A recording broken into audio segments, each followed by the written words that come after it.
Brought to you by V-Guard, co-powered by Sensodyne and Vimal. పలుకులలో kesari. పెద్దలు ఒక మాట చెప్పారు. ఆయనకు పాపం బాగా ఆశ ఎక్కువ. నా రాష్ట్రం బాగుపడాలా, నా జిల్లా బాగుపడాలా అనే ఒక ఉబలాటంతో ఆయన కొంచెం ఆరాటపడతా ఉంటారు. ఒక సందర్భంలో ఏమైందంటే తెలంగాణలో పంటలు పంజాబ్తో తనదన్నే స్థాయికి పోయినా మనం 3.5 కోట్ల టన్నుల వడ్లు పండించినాం కష్టపడి.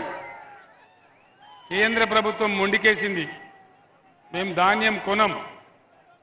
మన ఎంపీలు నామా నాగేశ్వరరావు గారి నాయకత్వంలో పోయి అడిగినారు ఆ మంత్రిని, యాసంగిలో కొంచెం నూకైతుందండి, అది కొనాలంటే ఆ మెదడు తక్కువ మంత్రి మీ తెలంగాణ ప్రజలు నూకలు తినమనండి అని చెప్పినాడు.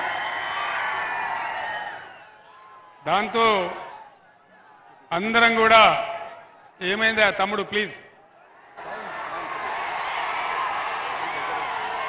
సౌండ్ ఏందా, సౌండ్ చూడు. మొత్తం క్యాబినెట్, తెలంగాణ క్యాబినెట్, ఎంపీలు, ఎమ్మెల్యేలు, ఎమ్మెల్సీలు అందరం కూడా పోయి ఢిల్లీలో ధర్నా చేసినాం. కానీ ఆ సందర్భంలో ఒక్క బీజేపీ ఎంపీ కానీ, ఒక్క కాంగ్రెస్ ఎంపీ కానీ ఎవడు కనీసం నోరు కూడా తెరవలేదు. తెలంగాణ ఓట్లు కావాలి కానీ తెలంగాణ రైతుల సమస్య వాళ్ళకు పట్టదు. మన వాళ్ళు 90 ఉంటే వాళ్ళు 7 ఉన్నారు, కానీ నోరు తెరవలే, కనీసం మాట్లాడలే. అది ఇంతకుముందు నామాగారు చెప్పినటువంటి మాట. వారికి ఆ బాధ ఉంది. అంతెందుకండి, ఇప్పుడు బీజేపీ నుంచి ఇక్కడ ఒక కేంద్ర మంత్రి ఉన్నాడు, ఒక 3 ఎంపీలు ఉన్నారు, బీజేపీ పార్టీ ఉంది. ఈరోజు నరేంద్ర మోడీ క్లియర్గా చెప్తా ఉన్నాడు, గోదావరి నదిని నేను ఎత్తుకొని పోతా, తమిళనాడుకు కర్ణాటక ఇస్తానని మాట్లాడుతూ ఉన్నాడు.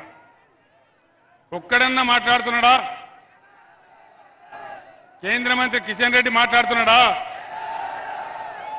ముఖ్యమంత్రి రేవంత్ రెడ్డి మాట్లాడుతున్నాడా? మరి ఈ దద్దమ్మలు మనకు ఎందుకు అని నేను అడుగుతా ఉన్నా. మనకున్నటువంటి ఒకే ఒక్క ఆశ గోదావరి. ఖమ్మం జిల్లాలో గత 50-75 సంవత్సరాల స్వతంత్రంలో ఎవరు కూడా ఆలోచన చేయలే. కృష్ణలో నీళ్లు తగ్గినప్పుడల్లా మన పంటలు ఎండిపోవడం, మనం బాధపడడం, నాగార్జున సాగర్ ఆయకట్లో కూడా మనకు ఇబ్బందులు వస్తూ ఉన్నాయి. ఖమ్మం జిల్లా ఇబ్బందులు శాశ్వతంగా తీరాలని బ్రహ్మాండంగా దుమ్ముగూడెం ప్రాంతంలో సీతారామ ప్రాజెక్టు మనం కడతా ఉన్నాం. 37 టీఎంసీల ప్రాజెక్ట్ అది పూర్తి అయితే ఖమ్మం జిల్లాలో 1 ఇంచు లేకుండా కూడా వ్యవసాయానికి నీళ్ళు వచ్చే ప్రాజెక్ట్ ఆ ప్రాజెక్ట్. మరి పైన ఇచ్చంపల్లి దగ్గర ప్రాజెక్టు కట్టి నేను కర్ణాటకకు తమిళనాడు నీళ్లు తీసుకొని పోతా అంటే ఎందుకు వీళ్ళు మాట్లాడడం లేదు? ఇలా ముఖ్యమంత్రి రేవంత్ రెడ్డి ఎందుకు మాట్లాడడం లేదు? అదే నేను ముఖ్యమంత్రిగా ఉండే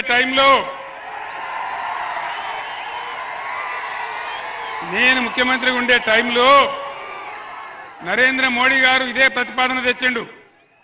నేను చెప్పిన ఎట్టి పరిస్థితులలో మా రాష్ట్రానికి వచ్చే నీళ్ల లెక్క తేల్చేదాకా, మా వాటా మాకు అక్కడ పెట్టేదాకా నా తల తెగిపడ్డా సరే నేను ఒప్పుకోను అని చెప్పిన. అది బీఆర్ఎస్ పార్టీ పాలసీ. మరి వీళ్ళకి ఓట్లు కావాలా, సీట్లు కావాలా, కేంద్ర మంత్రులు కావాలా, కానీ మన సమస్యలు, మన ప్రధానమైనటువంటి సమస్యలు, మన నీళ్లు, మన పంటలు, మన రైతులు వీళ్ళకి పట్టదు. నేను ఒక్కటే మాట మీకు మనవి చేస్తా ఉన్నా. కేంద్రంలో బీజేపీ 400 సీట్లు, 370 సీట్లు గోవిందా, ఏం వస్తలేవు. 200 కూడా దాటే పరిస్థితి లేదనేది మొత్తం యావత్ ప్రపంచం కోడైకూస్తా ఉన్నది. నేను మీకు ఒక మంచి మాట చెప్తా ఉన్నా. ఈసారి రాష్ట్రంలో ఇప్పుడు నేను ఎక్కడికి పోయినా, ఇవాళ 6వ రోజు, ఎక్కడికి పోయినా ఇదే పద్ధతిలో ప్రజలు బ్రహ్మరథం పడతా ఉన్నారు. దాదాపు 12 పార్లమెంట్ సీట్లు మనం గెలవబోతా ఉన్నాం.